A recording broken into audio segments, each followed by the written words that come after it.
Mi nombre es Selena Roca y tenía 31 años el día que mi padre le entregó 1 millón de euros a mi hermano y a mí me dio una frase. Estábamos en un salón alquilado en el pueblo. Toda la familia había venido. Mi padre levantó su copa, llamó a Rodrigo al frente y le entregó un cheque para que montara su propio negocio. Todos aplaudieron.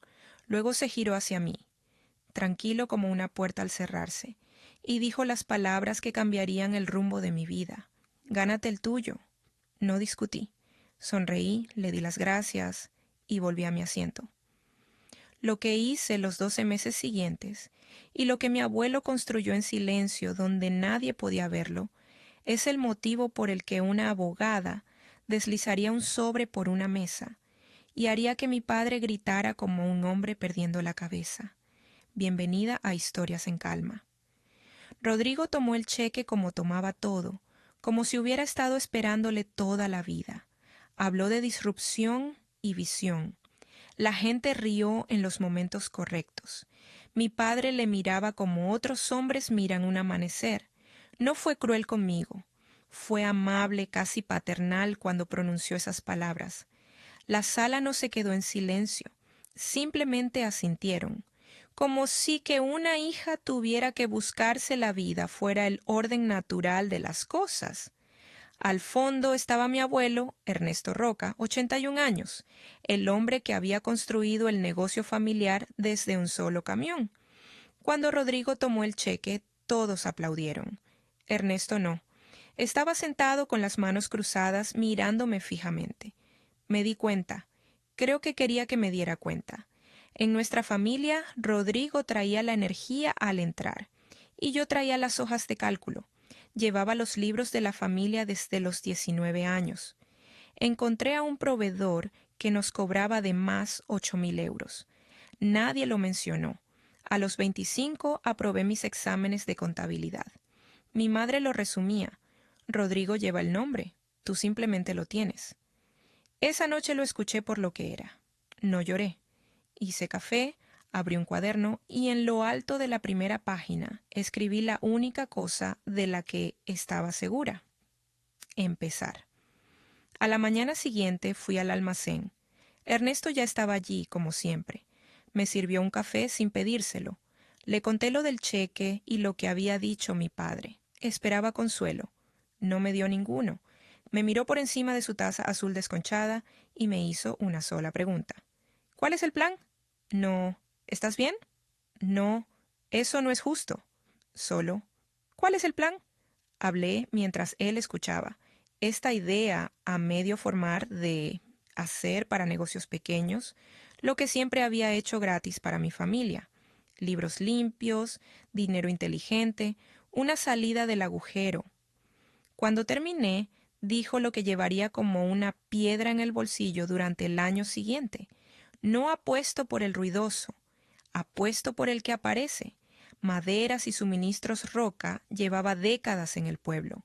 Mi abuelo la fundó en 1968 con un solo camión. Para cuando nací, todo contratista de la zona pasaba por allí. Mi padre la dirigía bien, pero nunca la había construido, la había heredado. Para demostrar que era constructor, pidió un préstamo para un segundo almacén y apartó 1 millón del futuro familiar para coronar a Rodrigo. Una tarde, ordenando archivos para Ernesto, encontré los documentos del préstamo. Mi padre no solo había pedido prestado contra el negocio, había pedido prestado contra lo que esperaba heredar de su padre algún día. Estaba gastando dinero que no tenía sobre una promesa que nadie había firmado. No dije nada. Lo archivé en el armario y en mi cabeza. Mi primer cliente real fue Tomás Vázquez, un mecánico de la calle principal. Sus libros eran una caja de zapatos y el banco había dejado de devolverle las llamadas. Revisé cada número, reestructuré sus deudas, le conseguí crédito en una cooperativa. Le cobré un honorario modesto y firmamos un acuerdo real. Esa noche lo nombré Roca Capital. No era un fondo todavía, era una promesa. Mientras tanto, mi hermano organizaba una fiesta de lanzamiento con ladrillo visto pared de cristal y barra libre. El tipo de lugar que cuesta más parecer exitoso que serlo. Me quedé al fondo observando cómo el dinero se movía en la dirección equivocada. Un inversor al que Rodrigo cortejaba se acercó a mí por error y me hizo una pregunta sobre márgenes. Hablamos 10 minutos. Al final me estrechó la mano a mí, no a él. Los rumores llegaron un mes después, que Elena estaba amargada, celosa, que había montado algo por despecho. Mi madre llamó para pedirme que no creara situaciones incómodas. No lo discutí. Me quedé callada y seguí trabajando. A mediados de verano tenía 8 clientes. Roca Capital había dejado de ser un nombre en un archivo. Entonces mi padre me convocó un domingo. No debía usar el nombre Roca para mi operación. El nombre pertenece al negocio, mi negocio. Lo enmarcó como proteger a la familia. Los dos sabíamos que era una prueba. Quería ver si cedería como siempre había hecho. Pensé en cada año que había llevado sus libros gratis. Le di la respuesta más tranquila que tenía. Me dijiste que me lo ganara. Me lo estoy ganando. Su mandíbula se tensó. Le respondí que ya había registrado el nombre en el registro mercantil meses atrás. Podía estar enfadado. No podía deshacer un registro. En otoño, el millón de Rodrigo empezó a agotarse. Me llamó un jueves, por primera vez necesitando algo que yo tenía. La oficina sangraba en alquiler, sus socios se habían ido, el gran inversor había rechazado el proyecto. Fui a ver sus libros. Del millón quizás quedaba un cuarto. Había construido un escenario, no un negocio. Luego me hizo la pregunta real. ¿Quería dinero de Roca Capital? Miré a mi hermano, que había tenido 1 millón de ventaja y le quedaba un cuarto, pidiéndole a la hermana que había empezado de cero que tapara su agujero. No, no pongo dinero limpio en una historia. Esa misma temporada, mi abuelo empezó a declinar. Llegaba al almacén más tarde, se marchaba antes. Un día lo encontré en la oficina con las luces apagadas, la taza azul fría en las manos. El dinero que no te has ganado puede pudrir a un hombre por dentro. No mencionó a mi padre, no hacía falta. Luego añadió, casi de paso, he estado poniendo mis papeles en orden. Solo sonrió y cambió de tema. Una semana después me llamó al almacén. Cuando llegué, Tomás Vázquez ya estaba junto al mostrador, sombrero en mano, con aspecto de hombre convocado para ser testigo de algo. Ernesto tenía la taza azul en una mano y una hoja de papel en la otra.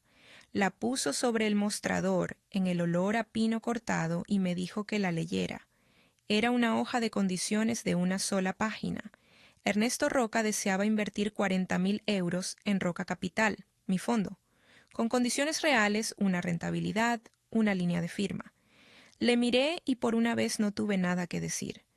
Había sido la primera persona de mi familia en creerme. Ahora quería ser el primero en respaldarme. Y lo quería por escrito, donde nadie pudiera llamarlo sentimentalismo.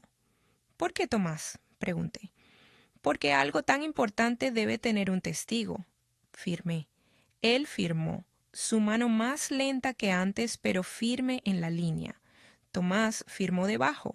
Ernesto deslizó mi copia por el mostrador y dijo la frase que había llevado conmigo todo el año, con algo nuevo al final que cambió su peso. No apuesto por el ruidoso, apuesto por el que aparece. Ahora está por escrito. Doblé esa única página y la puse en mi bolso junto a mi pecho. Valía más que los 40.000 euros, solo que todavía no sabía cuánto más, ni lo que ese papel probaría en una sala a la que todavía no había entrado. Con capital real, le di a Tomás una línea para expandirse. Contrató a 2 hombres que llevaban desempleados desde que la fábrica redujo turnos. Eso fue lo que hizo el dinero. No compró una pared de cristal. Compró el pago de la hipoteca de alguien. El banco quería que los bienes de Ernesto pasarían a mi padre de manera limpia. Gerardo fue a pedirle que pusiera la sucesión por escrito. Ernesto no dijo nada. No se negó ni estuvo de acuerdo. Se quedó callado y cambió de tema. Mi padre salió sacudido. Su torre entera se apoyaba en una promesa que nadie había firmado. Podría haber actuado. No lo hice. Solo construiría algo que él no pudiera quitarme. No supe que era el último buen día, o me habría quedado más tiempo. Era una tarde brillante y fría. Recorrimos el almacén juntos mientras Ernesto nombraba la madera como otros hombres nombran a los caballos. Al final me llevó a la oficina y me presionó una llave en la mano. Cuando la lluvia entre por ese tejado, alguien que lleva buenos libros debería ser quien lo arregle. Me reí y le dije que no era techadora. No se rió. Lo repitió más despacio, como si necesitara que escuchara debajo de las palabras. Entendí que no hablaba del tejado, solo que no me dejé entender cuánto me estaba diciendo, porque para entenderlo tendría que admitir que se le estaban acabando los días claros. Puse la llave en mi llavero junto a las demás. Me dijo que estaba orgulloso de mí, algo que me había demostrado de 100 maneras, pero dicho en voz alta quizás 2 veces en mi vida. Le dije que volvería el domingo. El domingo nunca llegó como lo planeé. Ernesto murió mientras dormía. Todo el pueblo vino al funeral. Hice los preparativos que mi padre era demasiado orgulloso y mi madre demasiado deshecha para hacer. Lo hice todo con los ojos secos porque el duelo en mí llega tarde y en soledad. Esa noche fui al almacén con la llave que me había dado. Su taza azul estaba sobre el mostrador. La lavé, la sequé y la puse exactamente donde vivía. Luego dejé salir un año de aliento contenido, sola, donde nadie pudiera llamarlo debilidad. Lo que no vi, mi padre lo vio claramente. Incluso en la fila del pésame lo escuché preguntarle al abogado familiar, en voz baja, cuándo se leería el testamento. Su propio padre llevaba 3 días enterrado y él ya estaba contando. La lectura fue 2 semanas después en el despacho de Marina Herrero. Mi padre entró convencido de que sabía cómo terminaba esto. Único hijo, dirigía el negocio, los bienes le pasarían limpios. Incluso encontró tiempo para meterse conmigo en el pasillo. Quizás dejes de jugar a los negocios y vayas a ganarte el tuyo en otro sitio. La misma frase de siempre. La sala de Marina era pequeña y silenciosa. Mi padre tomó la cabecera sin preguntar. Rodrigo miraba el teléfono. Yo me senté junto a la ventana. Marina abrió la carpeta y lo primero que dijo, reorganizó la sala. Ernesto no había dejado un testamento simple. Años antes había colocado sus bienes en un fideicomiso en vida. A su muerte ese fideicomiso se había vuelto irrevocable y su patrimonio pasaría bajo sus términos, en privado, exactamente como él lo había dispuesto. El ceño de mi padre se frunció. ¿Qué significa eso para el negocio?, preguntó, y por primera vez su voz tenía un borde de algo debajo de la confianza. Significa que seguimos las instrucciones del señor Roca exactamente, dijo Marina. Afuera empezó a llover. Lo escuché antes que nadie. Sonaba como el tejado de hojalata del almacén. Marina fue despachando los legados menores, las herramientas para 2 empleados, un fondo universitario para los nietos, una suma para mi madre que la hizo llorar. Rodrigo recibió el viejo camión de carga con el que Ernesto había fundado el negocio y 10.000 euros.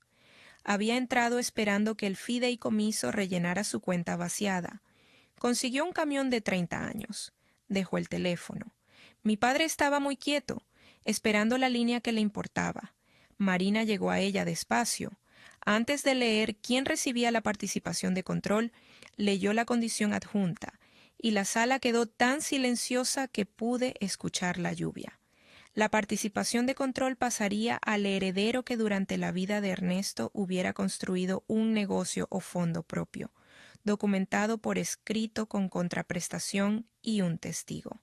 Dejó que eso reposara.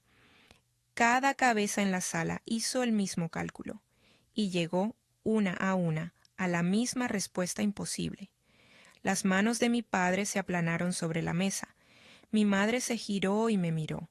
Marina sacó un sobre de la carpeta. Mi nombre en el frente, escrito con la letra de Ernesto. Lo deslizó por la mesa hacia mí. Pasó junto a mi padre, junto a mi madre, junto a Rodrigo, y todos los ojos lo siguieron como si fuera el último bote salvavidas. El señor Roca pidió que lo abrieras aquí, delante de todos. Mi padre encontró su voz. Esto es un absurdo. Solo llevó los libros una vez. Eso no la convierte en... Marina levantó una mano y él se detuvo. Los abogados en sus propias salas tienen una autoridad que incluso los hombres enfadados reconocen. El señor Roca fue muy específico. Por favor, Elena. Puse la mano sobre el sobre y sentí el año entero emergiendo a través del papel. El salón alquilado, el cuaderno, la caja de zapatos de Tomás, la taza azul, la lluvia sobre el tejado de hojalata, el trazo lento y firme de un anciano sobre una sola página. Pasé el pulgar por el borde. Dentro había dos cosas, una carta y una única hoja de documentación del fideicomiso. Leí primero la página oficial, porque soy la nieta de mi abuelo y leo las condiciones antes de sentir los sentimientos. Bajo el fideicomiso, la participación de control en maderas y suministros Roca me pasaba a mí, Elena Roca, como la heredera que había construido y documentado un fondo propio durante su vida. El documento nombrado específicamente era la hoja de condiciones de la primavera anterior, firmada por 3 personas. Los 40,000 euros no solo habían sido una apuesta a mi favor, habían sido la llave que mi abuelo cortó meses antes para una puerta que sabía que yo tendría que atravesar. También me había nombrado fiduciaria sucesora del negocio. Luego leí la carta y ahí fue donde mi compostura finalmente se resquebrajó, en silencio, como siempre lo hace la mía. Era breve, decía que lamentaba no estar allí para ver mi cara, que había visto a un hombre entregarle 1,000,000 al hijo ruidoso y una frase al constante, que ese día decidió hacer algo, a la única manera en que confiaba, con papel y paciencia, y terminaba con la frase que me había dicho durante un año, terminada por fin. No aposté por el ruidoso, aposté por el que aparece. Te ganaste tu nombre mucho antes de que nadie te diera un céntimo. Siempre fue tuyo, Elenita. Solo lo hice oficial. Dejé la carta y dejé que las lágrimas llegaran. 2, no más. Porque seguía en una sala llena de gente. Al otro lado de la mesa mi padre ya estaba de pie. Se desmoronó frente a todos aquellos para los que había pasado su vida actuando. Dijo que era un error, que su padre había estado senil, manipulado, que había acorralado a un anciano y le había sacado una firma con engaños. Su voz llenó la sala y desbordó al pasillo. Mi madre le puso la mano en la manga y él la sacudió. Marina le dejó quemar. Luego habló en el mismo tono tranquilo de toda la mañana. El fideicomiso había sido establecido cuando el señor Roca estaba claramente en plenas facultades, atestiguado en cada paso. Impugnarlo sería difícil y costoso, y estos acuerdos tienden a mantenerse cuando están construidos así de bien. Solo dejó claro que gastaría dinero que ya no tenía persiguiendo una puerta cerrada. Entonces el verdadero terror llegó a su cara. No estaba solo perdiendo un argumento, estaba perdiendo los cimientos de toda su torre, el préstamo, el almacén, la herencia gastada antes de que llegara. Y cuanto más gritaba, más pequeño le hacía el gritar. Me levanté. Esperé hasta que la sala quedó en silencio y mi padre se quedó sin aliento. Entonces saqué de mi bolso la única página que había llevado junto a mi pecho desde la primavera. La puse sobre la mesa junto a la carta. Si alguien quiere decir que mi abuelo no sabía lo que hacía, aquí está su mano. Firme en primavera. Léanla. Nadie se movió para leerla. No tenían que hacerlo. Luego le miré a él, al hombre que me había dicho que me ganara el mío delante de todos los que conocíamos. Mantuve la voz tan serena como la de Marina. Me dijiste que me ganara el mío. Así lo hice. Así es como es lo mío. No me regodeé. Dije llanamente lo que pasaría después. Mantendría abierta Maderas Roca, haría la nómina. Los hombres del almacén conservarían sus empleos. Reestructuraría el préstamo con el banco honestamente, porque dejar a mi padre en la calle no ayudaría a nadie y deshonraría al hombre que nos había criado a los dos. Y le ofrecería a Rodrigo un puesto real, no un regalo, un trabajo con horarios y objetivos. Mi hermano levantó la vista y por una vez no tenía nada que decir. En el silencio que siguió, mi madre dijo lo que lo terminó todo.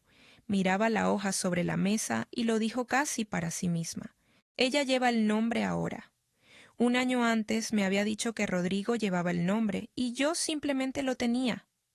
No se disculpó. Esta no es una historia con reconciliaciones emotivas. Vio la verdad, pero ver no es lo mismo que cambiar. Rodrigo se quedó con las llaves de un camión de 30 años y sin nada que decir, lo cual para mi hermano fue una especie de crecimiento. Hagámoslo como es debido, le dije a Marina Herrero. Ella asintió. No había esperado nada menos de una nieta de Ernesto Roca. Recogí la carta y la hoja y me levanté. No tienes que ganar un argumento que ya has resuelto sobre el papel. Salí al exterior. La lluvia había pasado mientras yo no miraba. El pavimento estaba húmedo y brillante. No conduje a casa. Conduje hasta el almacén. Entré con la llave que Ernesto me había presionado en la mano en su último buen día. Me quedé en el olor a serrín y pino cortado, en el edificio que mi abuelo había empezado en 1968 y que ahora debía mantener.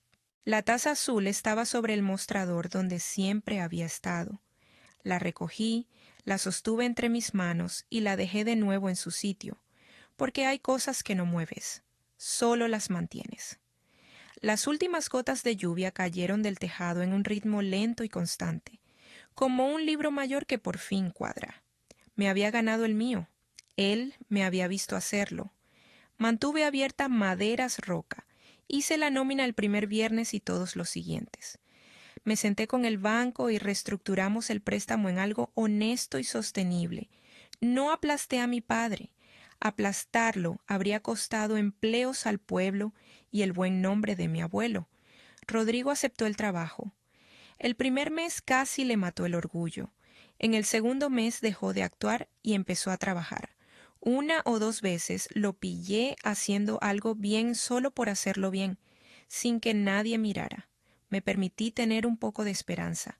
Mi padre nunca me agradeció salvar el préstamo y yo nunca se lo pedí. Ahora hablamos en el lenguaje de los negocios, que es el único que compartimos honestamente. Algunas familias sanan. La mía aprendió a llevar libros limpios, lo cual fue su propia clase de paz. Fui a la casa familiar sin ser convocada y les dije lo que había venido a decir.